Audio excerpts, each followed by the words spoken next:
Some stories, they just won't stay buried. They linger, like a morning fog clinging to the dark surface of a lake. This is one of those stories.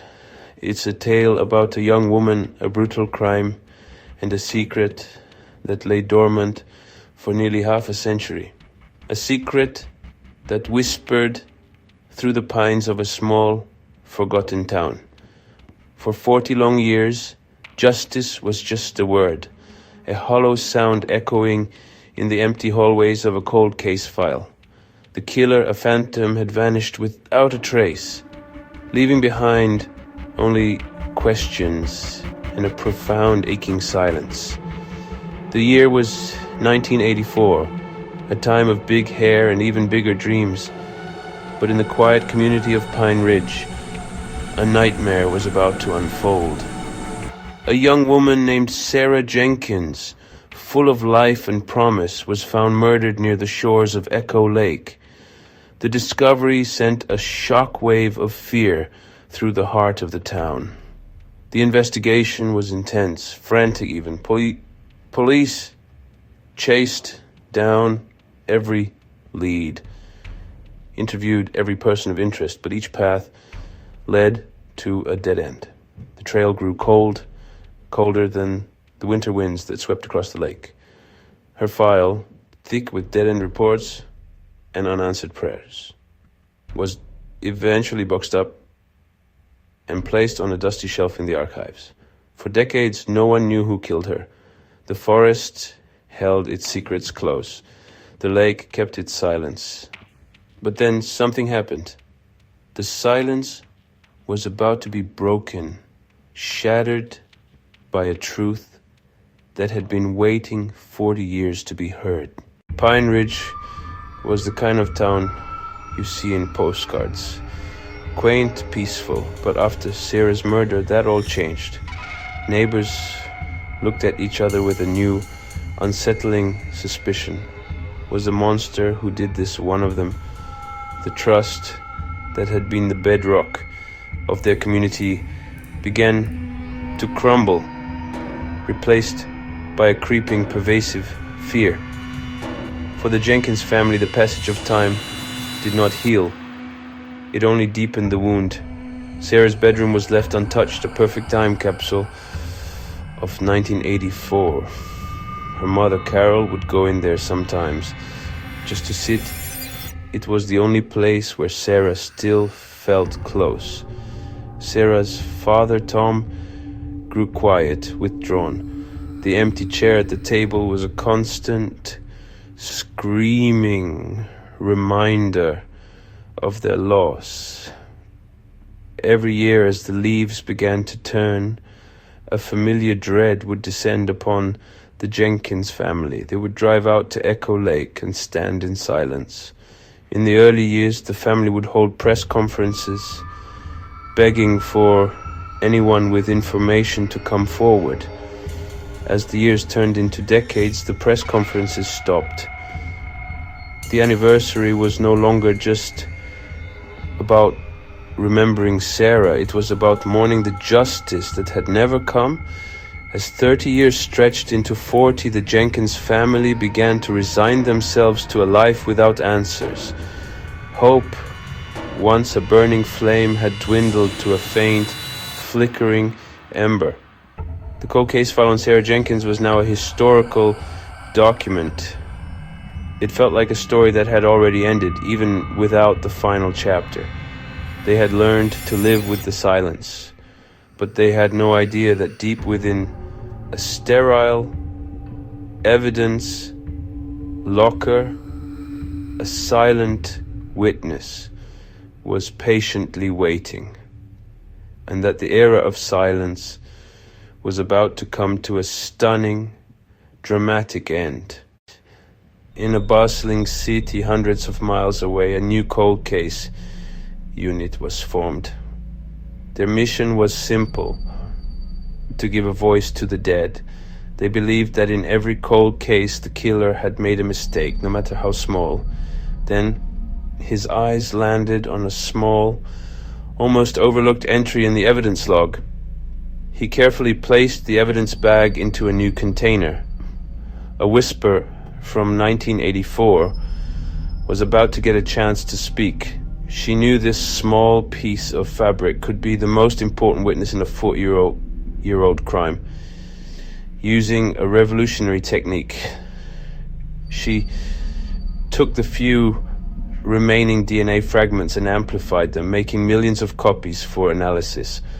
Fragmented, incomplete, a ghost of a profile. But it was there.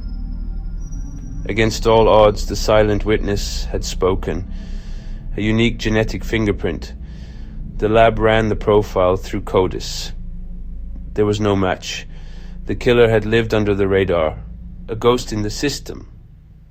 But forensic science made a giant leap forward. Investigative genetic genealogy changed everything.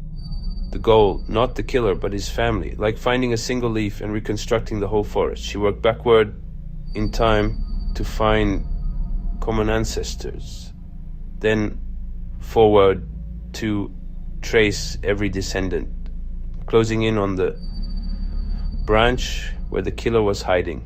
She knew from the original case file that the killer was male. This immediately eliminated half of the individuals. She then began to look at geography. The list of potential suspects began to shrink. Dr. Vance eventually narrowed the list down to 3 brothers. The investigation, which for 40 years had no suspects, suddenly had 3. One of the brothers stood out. The ghost now had a name. After 40 years, the faceless monster who haunted Pine Ridge was beginning to have a face. Detective Corbin needed Carter's DNA without him knowing. It was time for old-fashioned surveillance. He had a wife, 2 grown children, a quiet, unremarkable neighbor. Could this man be the same brutal killer from 40 years ago? The contrast was chilling. The team tailed him on his delivery route, waiting for any discarded item. The opportunity came on day 3. When finished, he tossed the bag into a public trash can. As his truck pulled away, an undercover officer moved in. The trash can was emptied into an evidence bag. The cup and the straw were carefully packaged and rushed to the lab. She swabbed the rim, extracting cells. She pulled up the new profile on one screen and the partial crime scene profile on the other. Then, match, flashing in green. It was him. Joseph Carter's DNA matched the DNA on Sarah Jenkins's jacket. The ghost finally had a name and proof. Justice, even when it's slow, has a long memory. And on this quiet evening, it was finally coming to collect. The knock on the door was firm, authoritative. Joseph Carter, we have a warrant for your arrest for the murder of Sarah Jenkins. The name hung in the air, a ghost from a lifetime ago. Fear, recognition, shock. He didn't resist. A life that had just been demolished by a microscopic trace of evidence he had left behind 40 years ago. News of the arrest hit Pine Ridge like a lightning strike. For the Jenkins family, Detective Corbin's call was a shockwave. They had a name. They had a face. Joseph Carter maintained his innocence. He claimed he had no idea how his DNA ended up on her jacket. His facade had been so convincing, even loved ones were blinded. But the science was undeniable. The trial was a media sensation. For the Jenkins family, it was the final painful chapter they had to endure. This piece of cloth was a silent witness for 40 years. Today it speaks. It says Joseph Carter was with Sarah Jenkins the night she died. He looked the jury in the eye and lied. On the charge of murder in the first degree, we, the jury, find the defendant Joseph Carter guilty, a collective gasp went through the courtroom. Justice. In that moment, it was real. The conviction of Joseph Carter did not bring Sarah Jenkins back, but it did something almost as important. It brought closure. The monster that haunted them now had a name and a face, and he would spend the rest of his days behind bars. The Sarah Jenkins case is a symbol of science's march. It began with frustrating dead ends. It ended with genetic sequencing. Evidence, no matter how old, never truly forgets. This case sent ripples of hope to other families. It warned those who think they escaped justice. The past is never past.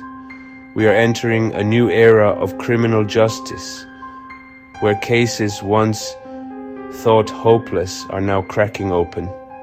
Do you believe all cold cases will eventually be solved?